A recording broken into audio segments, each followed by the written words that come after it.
Good morning, students. Welcome to 8th Standard Mathematics. Today's topic: difference between compound interest and simple interest.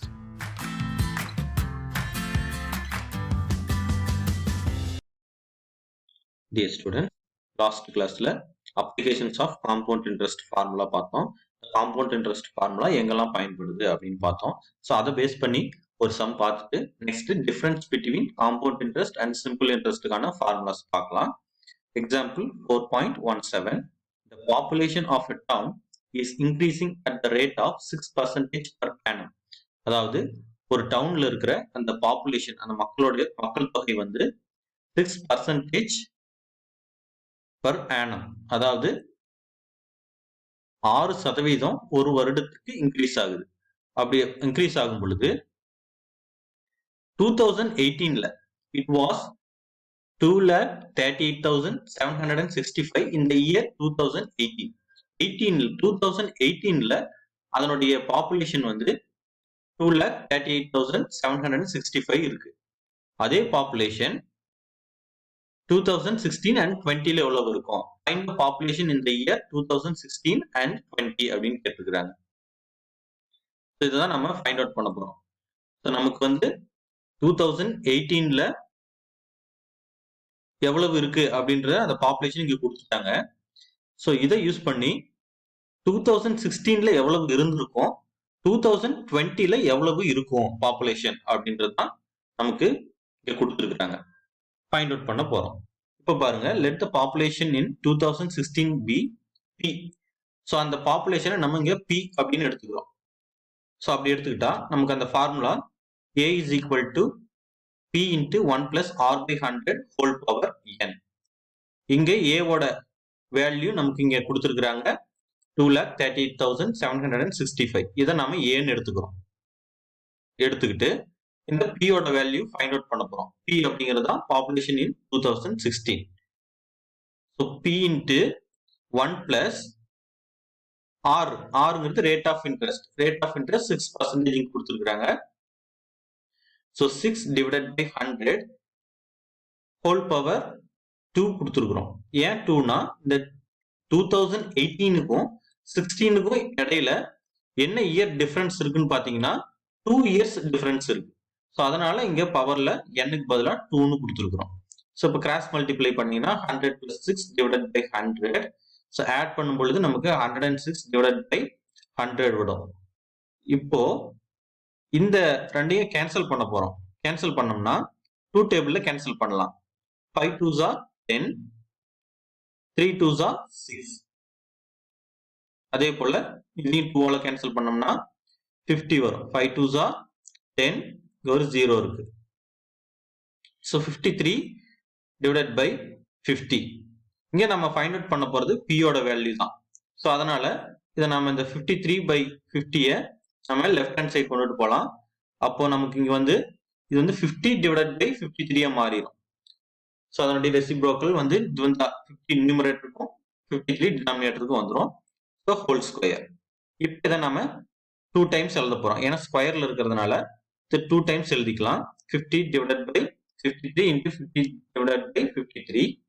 இப்போ நம்ம இந்த 53யையும் இந்த வேல்யூவையும் cancel பண்ணலாம். Cancel பண்ணா நமக்கு 4505 கிடைக்கும். 4505. திரும்பவும் இந்த வேல்யூல 53ஆல திரும்பவும் டிவைட் பண்றோம். ஸோ டிவைட் பண்ணா நமக்கு 85 கிடைக்கும். ஸோ இந்த வேல்யூவை நம்ம 53ஆல திரும்பவும் நம்ம டிவைட் பண்றோம். டிவைட் பண்ணா நமக்கு 85. ஸோ 85 கிடைக்கும். நெக்ஸ்ட் இந்த 85 இன்ட்டு 50 இன்ட்டு 50யை மல்டிப்ளை பண்றோம். 50 இன்ட்டு 50 நமக்கு 2500 கிடைக்கும். So into 85. ஸோ மல்டிப்ளை பண்ணீங்கன்னா நமக்கு 2,12,500 கிடைக்கும். ஸோ இந்த இயர் 2016ல அந்த டவுனோட பாப்புலேஷன் பாத்தீங்கன்னா நமக்கு 2,12,500 இருந்திருக்கும். நெக்ஸ்ட் நம்ம என்ன ஃபைண்ட் அவுட் பண்ண போறோம் அப்படின்னா 2020ல எவ்வளவு இருக்கும் அப்படின்றத நம்ம ஃபைண்ட் அவுட் பண்ணணும். ஸோ இங்க let the population in 2020 be A. இங்க வந்து ஏன்னு எடுத்துக்கிறோம் பாப்புலேஷன். இங்க ஏ அப்படின்னு எடுத்துக்கிட்டா இந்த ஃபார்முலாவில் அப்ளை பண்ண போறோம். A is equal to P into 1 plus R by 100 whole power n. A is equal to P ன்னு நம்ம என்ன எடுத்துக்கிட்டோம்னா பாப்புலேஷன் இருக்குங்க. இந்த பாப்புலேஷன் இங்க நம்ம P ன்னு எடுத்துக்கிட்டோம். இங்க ஏன்னு எடுத்துக்கிட்டோம் முன்னாடி, இங்க வந்து P ன்னு எடுத்துக்க போறோம். ஸோ P ன்னு எடுத்துக்கிட்டு இங்க நம்ம அப்ளை பண்ணோம்னா 2,38,765 into 1 plus rate of interest 6. So divided by 100 whole square. இங்கே year difference வந்து 2 years தான். 18க்கும் 20க்கும் இடையில எவ்வளவு year difference இருக்குன்னா 2 years. So அதனால இங்க நம்ம n-க்கு பதிலா 2 இங்க substitute பண்ணிக்கிறோம். So into so இங்க பவர்ல வந்து ஸ்கொயர் போட்டுட்டோம். Next it is equal to 2,38,765 into cross multiply பண்ணீங்கன்னா நமக்கு 106 divided by 100 வந்துரும் whole square. Next இத ரெண்டையும் கேன்சல் பண்ண போறோம். 2 ஆல கேன்சல் பண்ணீங்கன்னா 53 divided by 50 வரும்.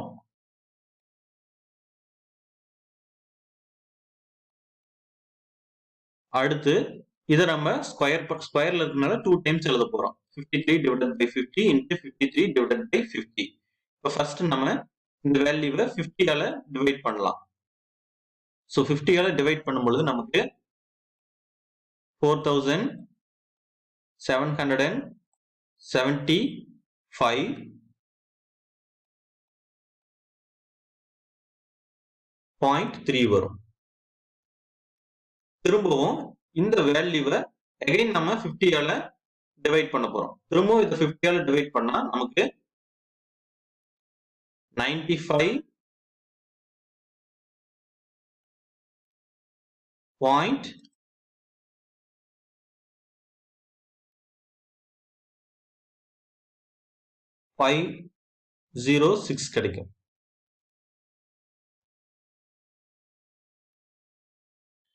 So next இந்த வேல்யூவை நாம 53 into 53 ஆல மல்டிப்ளை பண்ணணும்.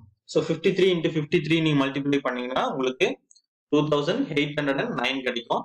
So into 95.506 மல்டிப்ளை பண்ணுங்க. மல்டிப்ளை பண்ணா நமக்கு 2,68,276.354 கிடைக்கும்.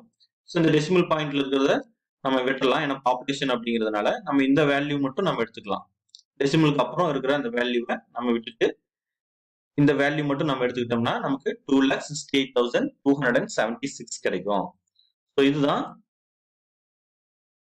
2020ல இருக்கிற பாப்புலேஷன். இப்போ நமக்கு 2016ல எவ்வளவு இருந்திருக்கும் அப்படின்னா 2,12,500 இருந்திருக்கும். அதே போல 2020ல நமக்கு பாப்புலேஷன் 2,68,276 இருந்தது. நெக்ஸ்ட் நாம பார்க்க போறது difference between compound interest and simple interest. கூட்டு வட்டிக்கும் தனி வட்டிக்கும் இடையே உள்ள வித்தியாசம். ஃபர்ஸ்ட் நம்ம இதுல பாத்தீங்கன்னா there is no difference in compound interest and simple interest for the first year or the first conversion period. Suppose அந்த இன்ட்ரெஸ்ட் நம்ம கால்குலேட் பண்றோம், 1 இயர்க்கு கால்குலேட் பண்ணலாம், இல்ல 6 மந்த்ல இருக்கலாம், எப்படினாலும் இருக்கலாம். ஸோ அந்த ஃபர்ஸ்ட் கன்வர்ஷன் பீரியட் அப்படின்னு சொல்றோம். ஸோ அந்த ஃபர்ஸ்ட் கன்வர்ஷன் பீரியட்ல அதுல எந்த ஒரு மாற்றமும் இருக்காது. இந்த சிம்பிள் இன்ட்ரெஸ்ட்டுக்கும் காம்பவுண்ட் இன்ட்ரெஸ்ட்டுக்கும் இடையில எந்த ஒரு வித்தியாசமும் இருக்காது அப்படின்னு சொல்றாங்க. For 2 years the difference in compound interest and simple interest. 2 இயர்ஸ்க்கு அதுக்கு உள்ள வித்தியாசம் எவ்வளவு இருக்கும்? ஆனா இங்க வந்து வித்தியாசம் கண்டிப்பா இருக்கும். ஃபர்ஸ்ட் இயர்ல எந்த வித்தியாசமும் இருக்காது. அந்த இன்ட்ரெஸ்ட்ல வந்து காம்பவுண்ட் இன்ட்ரெஸ்ட்டுக்கும் சிம்பிள் இன்ட்ரெஸ்ட்டுக்கும் எந்த வித்தியாசமும் இருக்காது. ஆனா செகண்ட் இயர்ல வந்து கண்டிப்பா அதுக்கான டிஃபரன்ஸ் இருக்கும். சிம்பிள் இன்ட்ரெஸ்ட்டுக்கும் காம்பவுண்ட் இன்ட்ரெஸ்ட்டுக்கும் டிஃபரன்ஸ் இருக்கும். அந்த செகண்ட் கன்வர்ஷன் பீரியட்ல இந்த டிஃபரன்ஸ் இருக்கும் அப்படின்னு சொல்றாங்க. அதுக்கான ஃபார்முலா வந்து compound interest minus simple interest is equal to P into R by 100 whole square. அதே போல 3 இயர்ஸ்க்கு எவ்வளவு டிஃபரன்ஸ் இருக்குன்னு பாத்தீங்கன்னா compound interest minus simple interest is equal to P into R by 100 whole square into 3 plus R by 100. So இதுதான் அதுக்கான formula. இப்போ இந்த ஃபார்முலாஸ் யூஸ் பண்ணி நம்ம இப்போ சம்ஸ் பார்க்கலாம். Example 4.18. Find the difference in compound interest and simple interest for P is equal to 5,000 rupees, R is equal to 4% per annum, N is equal to 2 years, and P is equal to 8,000 rupees and R is equal to 5% per annum, N is equal to 3 years. இங்க பாத்தீங்கன்னா first சப்டிவிஷன்ல 2 இயர்ஸ்க்கு compound இன்ட்ரெஸ்ட்டுக்கும் simple இன்ட்ரெஸ்ட்டுக்கும் இடையில இருக்கிற டிஃபரன்ஸை find out பண்ண போறோம். So அதுக்கான formula compound interest minus simple interest is equal to P into R by 100 whole square. இங்க வந்து 5,000 பிரின்சிபல் அமௌண்ட் கொடுத்துருக்காங்க. So into rate of interest 4% கொடுத்துருக்காங்க. So 4 by 100 whole square. So ஸ்கொயர்ல இருக்கிறதுனால 2 டைம்ஸ் எழுதிக்கலாம். எழுதிட்டு கேன்சல் பண்ணலாம். இங்க 2 0 இருக்கு, இங்க 2 0 கேன்சல் பண்ணிடலாம். நெக்ஸ்ட் இந்த ஜீரோக்கும் இந்த ஜீரோக்கும் கேன்சல் பண்ணிடலாம். கேன்சல் பண்ணிட்டா நெக்ஸ்ட் 5க்கும் 10க்கும் கேன்சல் பண்ணலாம்.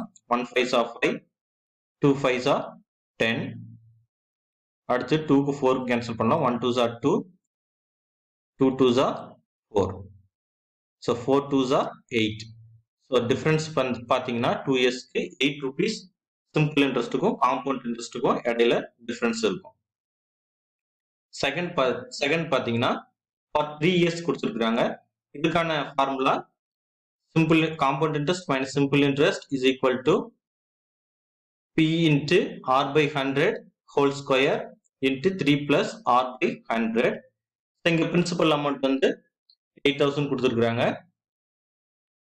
So 8,000 into rate of interest 5% கொடுத்துருக்காங்க. So 5 by 100 whole square into 3 plus ஆரோட வேல்யூ 5 பை 100. நெக்ஸ்ட் இங்க பாத்தீங்கன்னா 8,000 இருக்கு இன்ட்டு 5 பை 100 ஸ்கொயர் இருக்கிறதுனால 2 டைம்ஸ் எழுதிக்கிறோம். ஸோ 2 டைம்ஸ் எழுதிக்கிட்டா 5 by 100 into 5 by 100 into 3 plus 5 by 100 வரும். ஸோ இப்போ இதை நம்ம கேன்சல் பண்ணலாம். கேன்சல் பண்ணா ஜீரோக்கும் கேன்சல் பண்ணிடலாம். கேன்சல் பண்ணிட்டு திரும்பவும் இங்க ஒரு 0 இருக்கு, இங்க ஒரு 0 இருக்கு, கேன்சல் பண்ணிடலாம். நெக்ஸ்ட் 2 டேபிள்ல கேன்சல் பண்ணோம்னா 4 2s are 8, 5 2s are 10. திரும்பவும் இந்த 5க்கும் கேன்சல் பண்ணிட்டா நமக்கு 4 into 5 இருக்கும். So 4 5s are 20. இங்கே கிராஸ் மல்டிப்ளை பண்ணீங்கன்னா 300 plus 5 divided by 100 வரும். ஆட் பண்ணீங்கன்னா 300 plus 5 305 divided by 100. இதை கேன்சல் பண்ணுங்க. 0 0 கேன்சல் பண்ணிருங்க. 1 2s are 2, 5 2s are 10. Next 5 table cancel பண்ணீங்கன்னா 1 5s are 5, 6 5s are 30, 1 5s are 5. So 61 கிடைக்கும். ஸோ 3 இயர்ஸுக்கு பார்த்தீங்கன்னா அதனுடைய டிஃபரன்ஸ் எவ்வளவு இருக்கும் அப்படின்னா 61 rupees இருக்கும். ஸோ இது போல நாம இந்த ஃபார்முலாஸ் யூஸ் பண்ணி difference between compound interest simple இன்ட்ரெஸ்ட்டை ஃபைண்ட் அவுட் பண்ண முடியும். So thank you students, have a nice day.